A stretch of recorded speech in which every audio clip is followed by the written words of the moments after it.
So today, summer is actually here. It's really hot outside. It's a beautiful day. I'm here just outside the shed with all the chickens. They're in the shade. And I'm here with the bowsprit because I'm going to varnish it now. So we've oiled it before. I've given it a sand and another coat of oil a couple of days ago. Let the oil set in, and now it's time to coat that with 6 coats of varnish. So for the coming 6 days I'll be varnishing. The weather looks really good.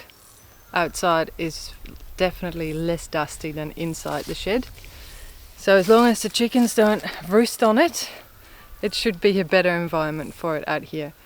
We've said it before, but we've chosen to use Dexolia, so that's a decking oil, and it's a 2-part system. The first part is the oil, and the second part is a flexible oil-based varnish. So that's what we're using today, made by Old Troll. I can see a couple of bugs, but that's okay. Here we go. The tricky thing about varnishing a spar is you want to keep a wet edge, but obviously since parts of it is round, it's quite tricky because you have to sort of work all the way around and backwards at the same time.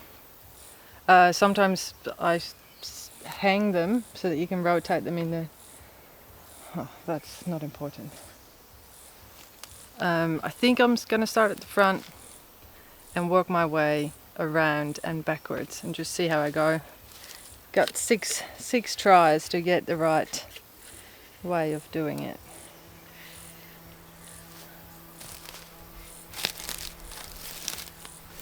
Enjoys nothing.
Yeah, but that's okay. We'll just only use the image. Unless you say very smart things, then we'll use the audio as well. Depends on your performance. No, I'll just come and play. Hello. She's really cool. Ah, see? We'll use that. How are you? Yeah, great. Oh, this is... very beautiful, isn't it? Beautiful. This is number 2 you're putting on, is it? Number 2, yeah. We waited a while because we were trying to make all those bowsprit fittings, the patterns for the bronze. Oh yeah, yeah. And we were just not sure if we needed to adjust anything. Right, yeah, of course, yeah. Oh gee, they turned out so well. I think that's it. I think I did it. I think you've done it. I mean, it's only coat 1.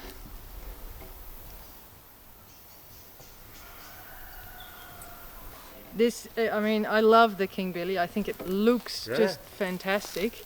So you put a bit of celery in where the bolt goes through? Yeah, compression. Yeah. Good. It's beautiful, but my goodness, it's soft. Oh yeah. You ding it by looking at it. Yeah, yeah.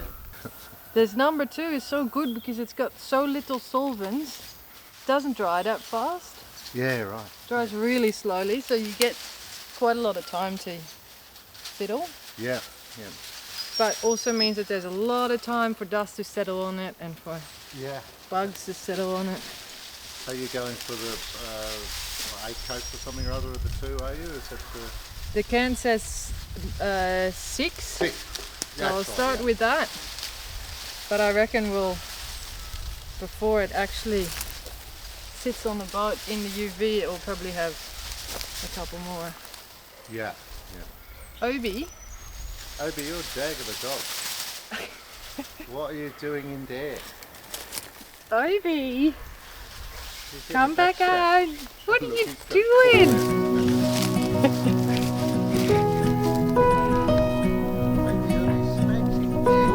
Obi, have a snaky day.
Just about ready.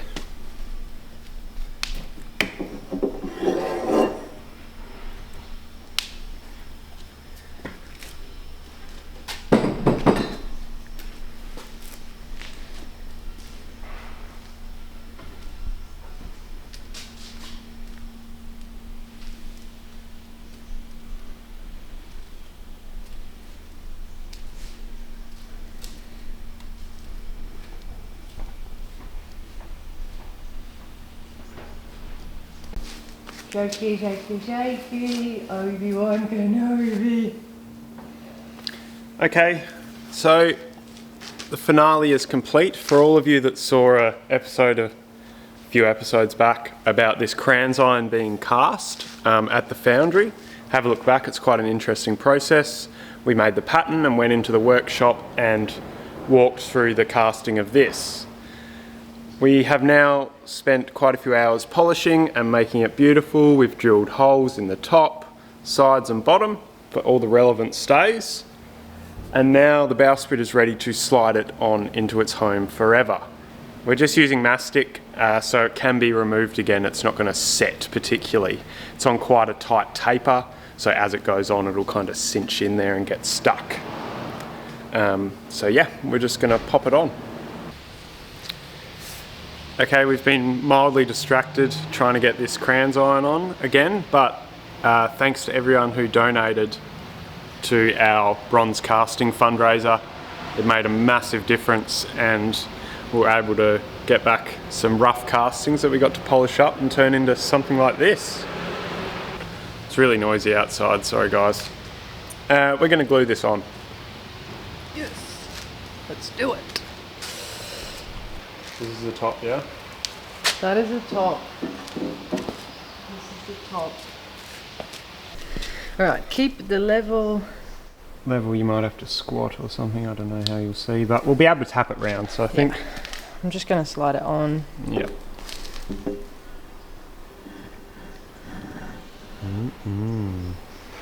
And do a little bit of twisting motion, I think. Yeah, so the glue kind of spreads around. Oh.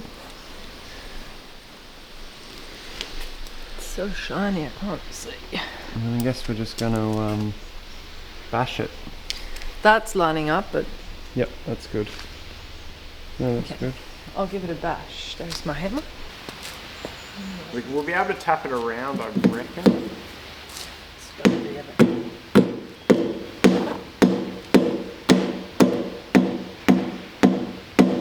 It's going to be good. Probably going to need a bigger hammer.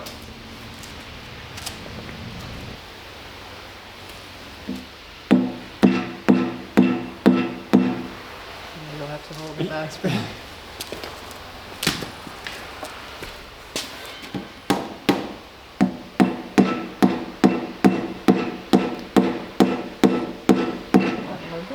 Yeah.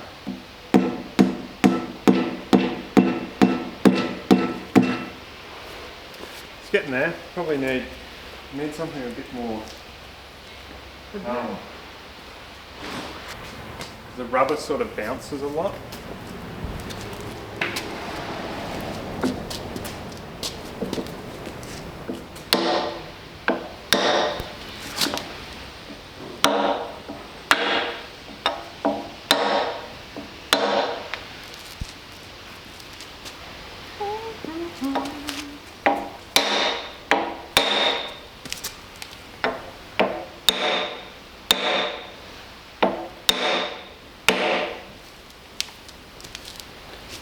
Close. Ow. To hit your hand. Almost there. How is it fine? Oh, level. Yeah, it's good. The rigging will load up and pull it even more, but I think that's okay. But that's good, right? We want the tapered to take the load and not this edge. Yeah. Might leave it at that. Have to try and clean that mess out. Which won't be that bad. I'll do it.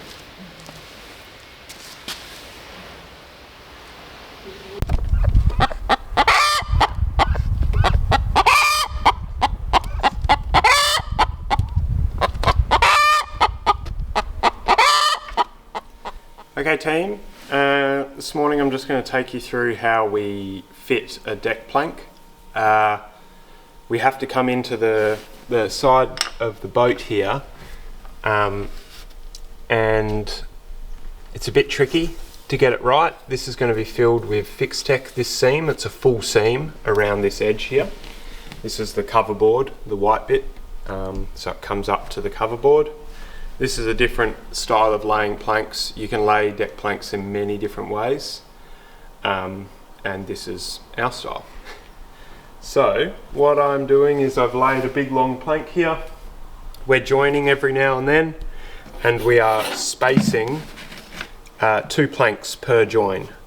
That's, I don't know, just for looks really.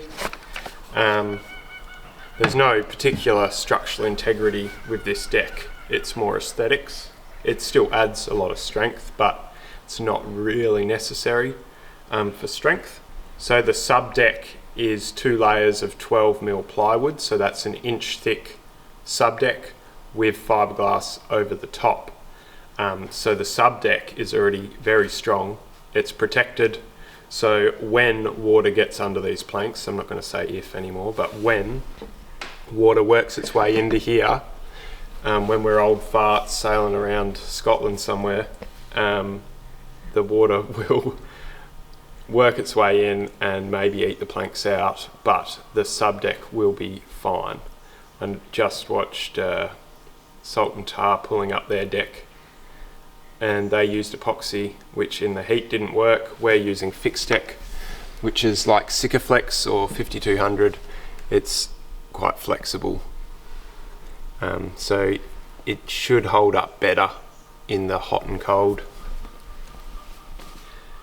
So now I'm just going to run a rough line. I usually cut in, this is a bit of an awkward spot because the cleat's here, but I usually just make a rough cut with my ruler. This is quite a long one. Draw that in.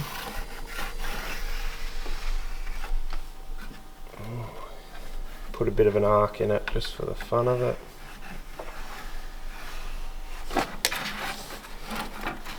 It's naturally got a bit of curve in it, so I just build that up with the ruler a bit. Just add a bit.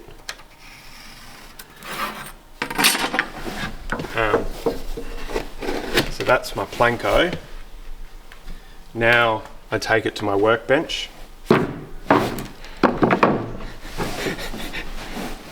trick is having a workbench really close. That saves a lot of time. Cut it with the jigsaw.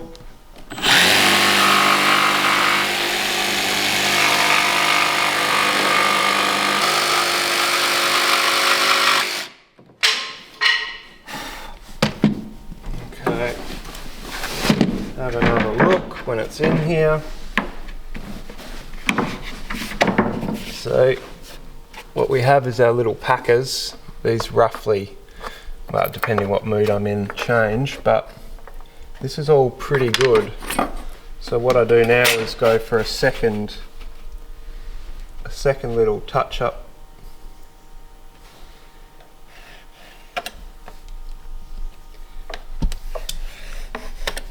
It's a shame it's so hard to film. Do a little marks where there's things in the way or it needs to come down. This front needs to come down a little bit more to match up with that other one. It's hard to get my pencil in there, but something like that.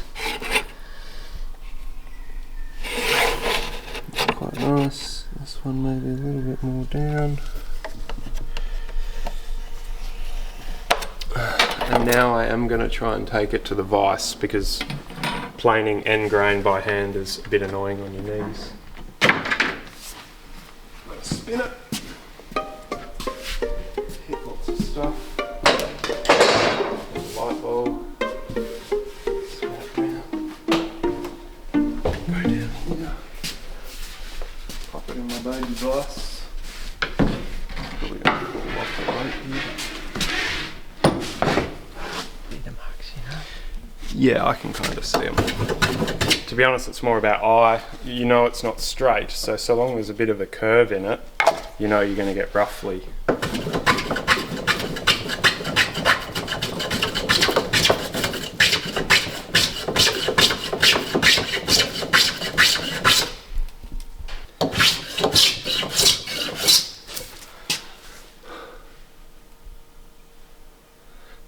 Fair bit of curvy stuff going, so we'll just take that back and have another look.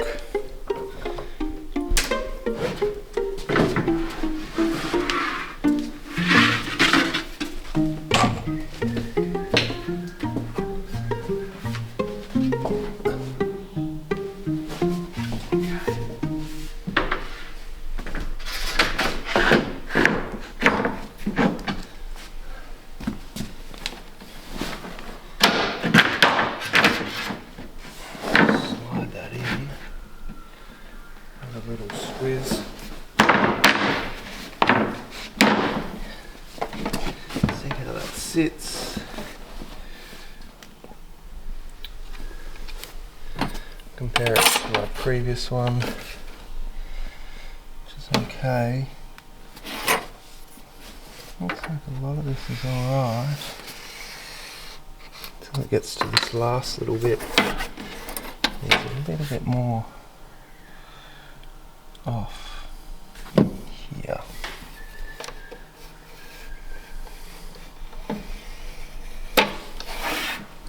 Tippy. Go back to the bench again.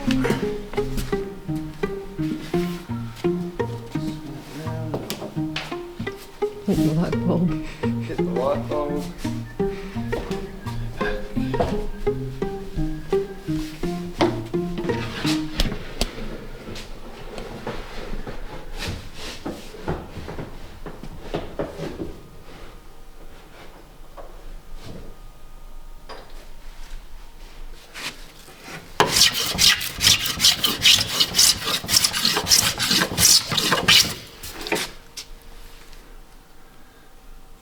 bad.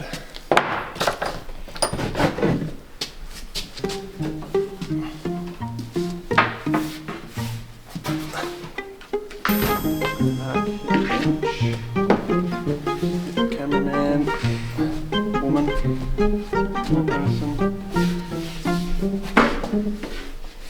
And then we go back there to have another look.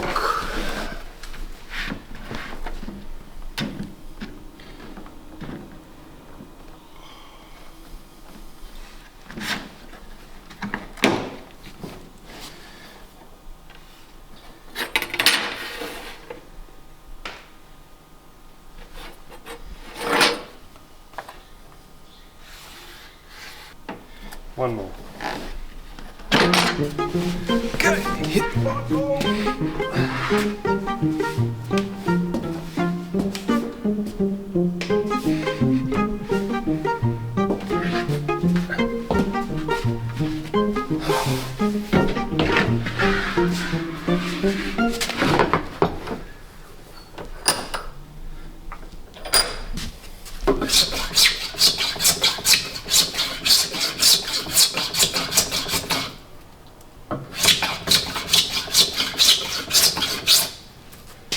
I think that's going to be okay like that.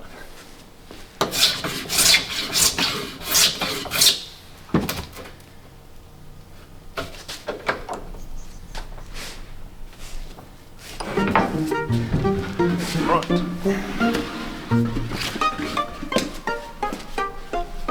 Hit the cameraman, man.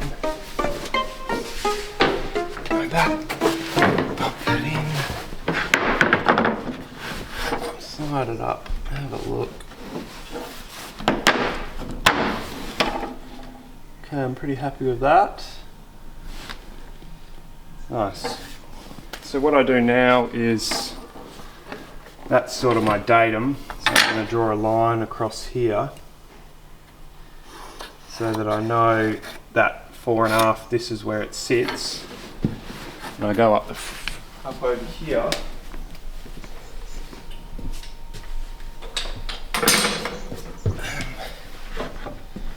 And I match my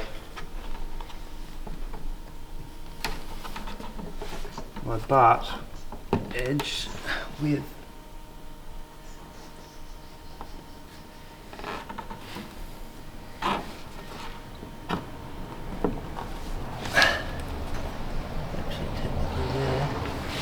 really got to sharpen this pencil. That's actually there. And then deduct for our packers. 10mm, something like that. Pop it out and cut it.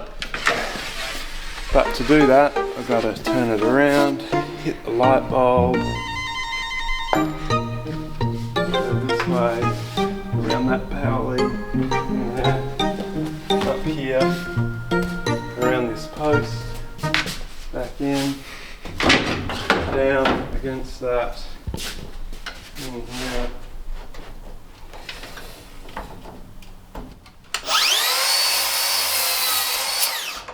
Cut, out, around, power lead, the roof, go back in.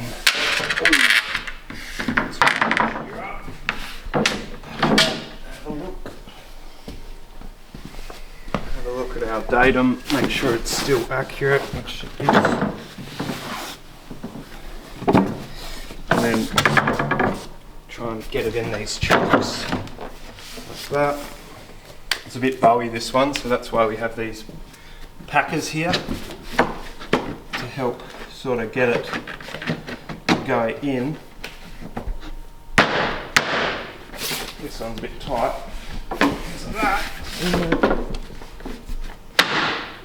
Need your camera woman. I can help. Well, it's going to work, just might have to take this off. It's just a really bowy one. This one, but hang on. Okay.